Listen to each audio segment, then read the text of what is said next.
Então, dando início à nossa leitura, nós estamos abordando ainda a lembrança da existência corporal. Aquele que deixou trabalhos de arte e de literatura conserva pelas suas obras o amor que tinha quando vivo, segundo sua elevação. Ele os julga sobre outro ponto de vista e, frequentemente, condena aquilo que mais admirava. Então, nós estamos vendo aqui que tudo tem que ter um fim útil, tem que ter um objetivo. Então, de acordo com o que está sendo passado para nós aqui na Terra, nós recebemos também a interferência espiritual. Nós vimos ali nas artes, nós estamos vendo aqui no trabalho de literatura. Eu lembro de uma situação muito interessante. O Monteiro Lobato, eu vou citar porque não vai ter problema nenhum. Monteiro Lobato queria escrever por intermédio de Chico Xavier. Ele esteve lá em Pedro Leopoldo, em espírito, e aí Emmanuel disse que ele não estava preparado ainda para escrever por intermédio de Chico Xavier, porque tinha algumas coisas pendentes ainda em relação a ele. Isso está num livro do Chico Xavier. Então, olha que interessante, todos nós conhecemos a obra de Monteiro Lobato, é muito interessante, mas por que será? Porque no plano espiritual é muito mais séria a situação do que na Terra. Eles vão ver aquilo que está sendo útil. Nós temos muitos livros do Conde Rochester. O Conde Rochester foi um escritor, ele desencarnou, e as histórias do Conde Rochester são interessantíssimas.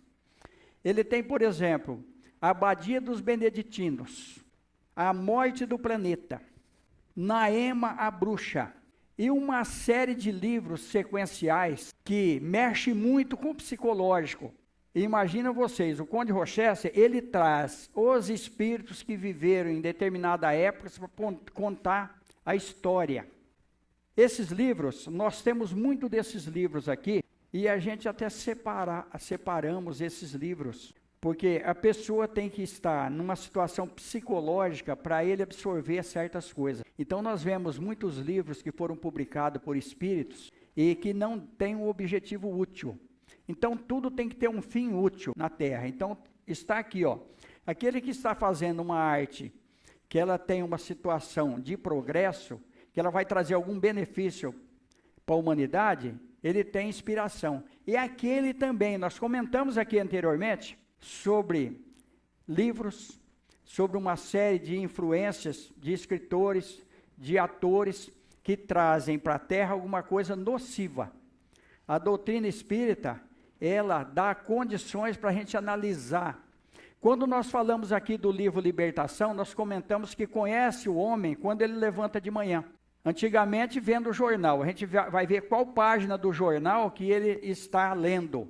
Hoje é o celular. Se a gente pegar o celular de qualquer um, nós vamos examinar o celular, nós vamos ver o perfil da pessoa que está usando o celular. Qual o gosto dele? Será que são coisas que vai beneficiar o espírito dele? Ou será que são coisas que, ao invés de trazer um progresso, de trazer coisas benéficas, vai ainda prejudicar-lhe mais? Porque tudo tem obsessão. Tudo na vida nós temos os nossos parceiros, tanto para o bem, quanto para as coisas que não são legais. O espírito se interessa ainda pelos trabalhos que se executam sobre a Terra, pelo progresso das artes e das ciências? Isso depende da sua elevação ou da missão que pode ter que desempenhar. O que vos parece magnífico, frequentemente, é bem pouca coisa para certos espíritos. Admiram-na como o sábio admira a obra de um escolar. Eles examinam o que pode provar a elevação dos espíritos encarnados e seus progressos. Está nisso que nós comentamos.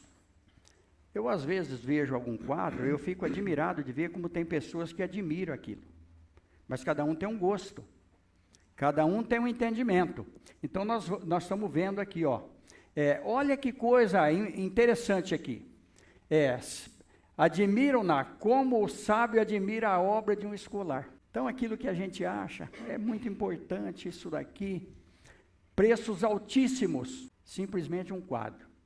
Poderia beneficiar muitas pessoas, mas nós estamos na Terra. O espírito, depois da morte, conserva o amor à pátria? É sempre o mesmo princípio. Para os espíritos elevados, a pátria e o universo é o universo. Sobre a Terra, ele está onde possuem mais pessoas simpáticas. A situação dos espíritos e sua maneira de ver as coisas variam ao infinito em razão do grau do seu desenvolvimento moral e intelectual. Os espíritos de uma ordem elevada não fazem sobre a Terra, geralmente, senão paradas de curta duração. Tudo que aí se faz é tão mesquinho em comparação com as grandezas do infinito, as coisas às quais os homens ligam a maior importância são tão pueris aos seus olhos, que eles aí encontram poucos atrativos, a menos que sejam chamados com o objetivo de concorrer para o progresso da humanidade. Os espíritos de uma ordem mediana aí estacionam mais frequentemente, se bem que considerem as coisas de um ponto de vista mais elevado do que quando em vida. Os espíritos vulgares aí são, de certo modo, sedentários e constituem a massa da população ambiente do mundo invisível. Conservam com pouca diferença as mesmas ideias, os mesmos gostos, as mesmas inclinações que tinham quando no corpo físico. Intrometem-se nas nossas reuniões, nas nossas ocupações, nas nossas recreações, nas quais tomam parte mais ou menos ativa conforme seus caracteres. Não podendo satisfazer suas paixões, gozam com os que a elas se abandonam e os excitam. Entre eles existem algo mais sério que vêm e observam para se instruírem e se aperfeiçoarem. Vamos dar uma paradinha aí. Nós estamos vendo aqui, a gente sempre fala dos parceiros que nós temos, nós acabamos de comentar. No livro Brasil, Coração do Mundo, a Pátria do Evangelho. Nós vamos ver, logo no início, Emmanuel dando uma explicação ali, dizendo que Humberto de Campos era, no momento, o espírito preparado para trazer o histórico espiritual do nosso país. Olha que situação. Ali está narrando todos os acontecimentos que tiveram influência, desde o descobrimento até a época em que houve a República. Nós vamos ver ali, por exemplo, Dom Pedro II, ele foi convocado por Jesus para poder vir e dar uma mudança, porque ele foi longino, aquele soldado que flechou o peito de Jesus na cruz. Ele tinha uma problemática visual e ele recebeu a cura ali. Olha o amor de nosso Senhor Jesus Cristo. Esse mesmo Espírito, porque diziam que teria que promover uma morte rápida, porque como Jesus dizia que ele ressuscitaria no terceiro dia, então as pessoas que tinham mando na época, tinham medo que alguém tirasse Jesus sem ele ter deixado o corpo físico. Então Longinos foi lá, Longinos veio como Dom Pedro. Ali nós vamos ver a abolição dos escravos, nós vamos ver interferência espiritual em cima do rei, para que ele se afastasse e a princesa Isabel pudesse assinar a libertação dos escravos. É muito interessante esse livro, ele traz a história das bandeiras. Nós vamos ver Fernão Dias, foi preparado no plano espiritual, ele tinha uma família abastada. Na reunião que eles fizeram no plano espiritual, ele foi avisado que ele ia sacrificar a fortuna e a família para o bem do país e para o bem de muitos espíritos que iriam participar das bandeiras. Ele foi o caçador de esmeralda, nunca achou uma esmeralda, porque aquilo estava impregnado na mente dele. Então, cada lugar que ele passava, alguém gostava daquela região e ficava. Então, foi povoando o Brasil. Brasil, coração do mundo, pátria do Evangelho. um livro importantíssimo. Ali vai falar de todas as situações. Vai falar da Inconfidência Mineira. Tomás Antônio Gonzaga. Mariluza Moreira Vasconcelos foi a médium. Mariluza Moreira Vasconcelos, que eu tive a oportunidade de conversar, de dialogar, tivemos um contato, isso daí nos anos 80. Ela é médium que recebe pintura mediúnica. Aconteceu um fato interessante nessa reunião nossa. Ela recebeu um pintor italiano, e aí 2 crianças, um menino e uma menina. O menino ficou do lado e a menina ficou do outro. E aí os pais vieram ali para tirar as crianças. O espírito não deixou. Ele falava italiano, ele ficou nervoso, não deixou tirar. Aí ele começou a pintar com as 2 mãos. Com a mão direita, a hora que ele apresentou o quadro para nós, todos ficamos surpresos de ver. Com a mão direita ele pintou a criança do lado esquerdo. E com a mão esquerda ele pintou a criança do lado direito. Perfeitamente. Então nós vamos ver a interferência dos espíritos nas nossas vidas. Isso é arte também. Aí eu questionei a Mariluza, por quê? Qual o benefício que ia trazer a pintura mediúnica para o centro espírita, para a doutrina? Aí ela disse para mim, você não ouviu a palestra antes? Todas as apresentações da Mariluza Moreira, ela faz uma palestra antes, falando do valor dos livros espíritos da doutrina. Ela recebeu 2 livros muito interessantes. De Mário a Tiradentes. Esses espíritos vieram contar a história deles. Tudo está gravado no nosso subconsciente, daquele corpo mental que nós comentamos aqui anteriormente. Eles voltaram 600 anos antes de Cristo. Esse livro traz o histórico para nós. Nós vamos ver todos os envolvidos na Inconfidência Mineira, todos os envolvidos no descobrimento do Brasil, na situação brasileira, até a época em que foi escrito o livro, que esse livro foi escrito em 1938. Olha o tempo que faz, ele está atualíssimo. Todas as situações que envolveram a política daquela época, envolvem a política de hoje. Houve evolução muito pouco, apesar de hoje ser república. Ele vai contar na história dos vice-reis. Ela recebeu um outro livro, Confidências de um Inconfidente. Ali nós vamos ver a história de Tiradentes, nós vamos ver, contada pelos espíritos, toda a situação desse alferes, que ele viveu lá atrás, ele se comprometeu muito. E ali foi um resgate para ele. O próprio Jesus recebeu o Tiradentes. Tudo isso organizado pelo anjo Ismael, que é o protetor do Brasil. Então nós vimos aqui que é afinidade. Todos esses espíritos têm uma afinidade muito grande com o nosso país. Nós somos privilegiados de estarmos reencarnados no Brasil.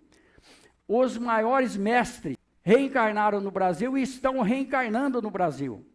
Muitos estão de volta, porque tem que haver uma mudança. Por isso o Brasil é o celeiro de todas as nações. Apesar de todos os problemas que nós temos aqui, são pequenos em relação a uma série de coisas que a gente sabe que acontece em outros lugares. Mas por que que o Espírito, ele é a favor da pátria universal? Emmanuel reencarnou num outro país, veio para o Brasil. Nós temos babilônios reencarnados no Brasil. Nós temos espíritos do Egito Antigo reencarnados no Brasil, inclusive sofrendo bloqueios na parte neurológica, porque eles não são capazes de assimilar a situação do corpo físico que nós estamos usando agora. Houve uma evolução na tecnologia, mas houve pouca evolução na parte moral. Então, todos esses espíritos estão tendo a última oportunidade. Nós estamos vivendo a era da misericórdia, que Jesus fala. Precisamos aproveitar as nossas reencarnações, porque a gente não sabe se vai continuar reencarnando na Terra, porque queira os homens ou não, a Terra vai se modificar, vai entrar num plano de regeneração, porque Jesus não ia mentir. Ele falava do Consolador prometido, nós sabemos que é a doutrina espírita, a doutrina da lógica, a doutrina que dá esperança para nós, porque nós viemos para sermos felizes. Então é muito interessante esses livros. Eu ia entrar em outros livros aqui, detalhando, mas nós não podemos estourar o tempo.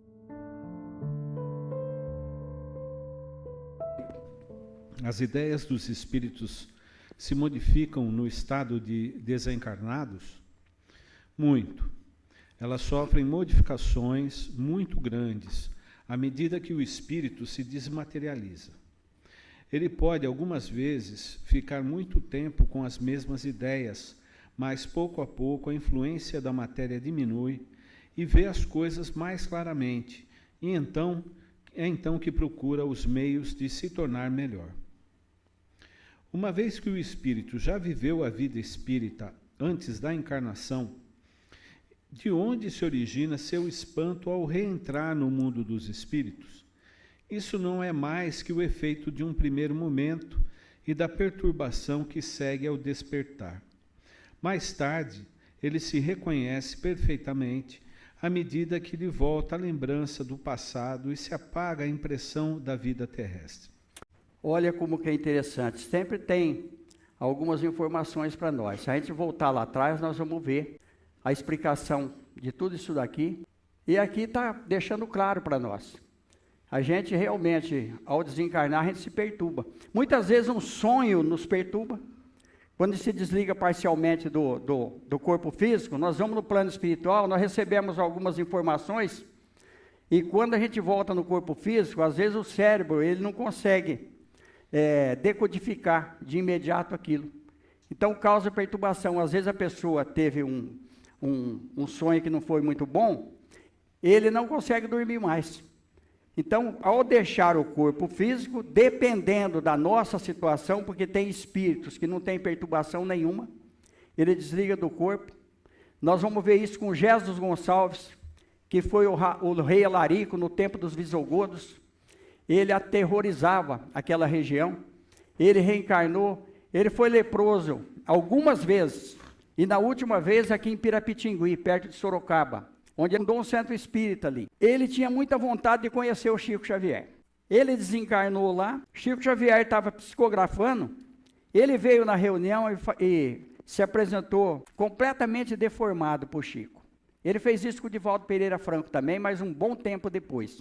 Ele ficou aquele homem maravilhoso que viveu naquela região e falou: Chico, eu vim ver você e dizer para você que eu acabei de deixar o meu corpo. Chico Xavier sempre foi um homem cauteloso, sério. Terminou a reunião, o Chico Xavier falou: vocês vão para São Paulo, vocês, por favor, vocês passam em Pirapitingui e vocês trazem informação para mim do Jesus Gonçalves. Ele não falou para ninguém que ele tinha visto o Jesus Gonçalves. E aí, confirmaram que realmente o Jesus Gonçalves havia desencarnado aquela hora que ele apareceu para o Chico Xavier. Eu vou contar uma outra história aqui, verídica, que aconteceu em Dracena. Um amigo meu, que eu não vou citar o nome aqui, é muito conhecido, ele estava sentado na casa dele, quando entrou o espírito, esse espírito já veio inclusive aqui no Chico Xavier, entrou e falou para ele, falou: avisa seu pai que eu não vou poder pagar a conta para ele. Ele falou: mas por quê? Ele falou: porque eu acabei de desencarnar. Ele era espírito. Aí, ele pegou e assustou, porque ele tinha passado de bicicleta na frente da casa do homem, e o homem estava sentado para o lado de fora. Ele pegou a bicicleta e foi lá. Chegou lá, realmente, estava todo mundo lá, o homem tinha morrido. Aí ele pegou e falou para o pai dele. O pai dele falou: não, a dívida está paga, que acho que o pai dele ficou com medo, né? Falou: deixa para lá. Porque quando o cara morre, se ele é ruim, a gente fala: Deus abençoe, vai com Deus. Até eu conto sempre a história do político, que ele estava morto no caixão e o outro político falando: olha, esse nosso irmão fez isso, fez aquilo, fez não sei o que mais. Aí a viúva falou para o menino, falou: vai lá ver se é seu pai, que eu acho que não é ele, é outro que está no caixão. Ele não é nada disso. Então, para descontrair um pouco. Esses espíritos da Inconfidência, eles sofreram muito. Eles foram exilados na África, né? Principalmente Inácio José, que foi aquele que trouxe algumas poesias. Quem quer saber quem foi Inácio José, depois entra na internet. Ele foi exilado na África, longe da família. E ele tinha muita saudade da mulher e da filha. E ele escreveu, Bárbara Bela.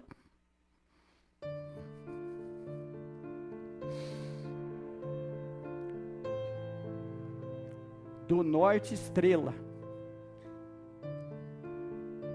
que minha vida sabes guiar. De ti ausente, triste somente, as horas passo a suspirar.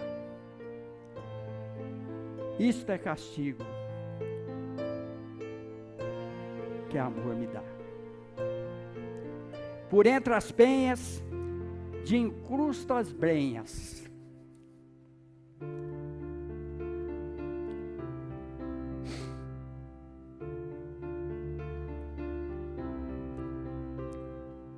eu busco um jeito de te encontrar. Mas eu não vejo mais que o desejo, sem esperança de te encontrar. Isto é castigo que amor me dá. Eu bem queria a noite e o dia, sempre contigo poder passar. Mas orgulhosa, sorte invejosa, dessa fortuna me quer privar. Isto é castigo que amor me dá. Tu entre os braços, ternos abraços, da filha amada podes gozar. Priva-me, estrela, de ti e dela. Busca dois modos de me matar. Isto é castigo que amor me dá. Que Jesus nos abençoe. Vamos para a segunda parte.